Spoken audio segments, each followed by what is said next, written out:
દરેક દિવ્ય હરિભક્તોને શરદ પૂર્ણિમાના જય સ્વામી નારાયણ.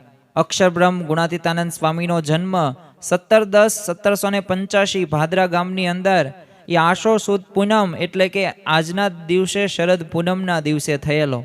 પિતાનું નામ ભોળાનાથ શર્મા અને માતાનું નામ સાકરબા. બાળપણનું નામ એમનું મૂળજી શર્મા હતું અને 25 વર્ષની ઉંમર તેમની થઈ એટલે ડભાણની અંદર શ્રીજી મહારાજ દ્વારા જ તે એમને દીક્ષા આપવામાં આવી અને એમનું નામ પડ્યું ગુણાતીતાનંદ સ્વામી. એ શ્રીજી મહારાજને એ સર્વોપરીપણાનું પ્રવર્તન હોય કે અનેકને એ બ્રહ્મની સ્થિતિ આપી હોય કે આમ તો સ્વામીની વાતો દ્વારા પણ એ શુદ્ધ ઉપાસનાનું એ કાર્ય એમને કરેલું અને ઘણા બધાના જીવન પરિવર્તનો પણ એમને કરેલા. નાનામાં નાની સેવા હોય તે એમને કરેલી છે.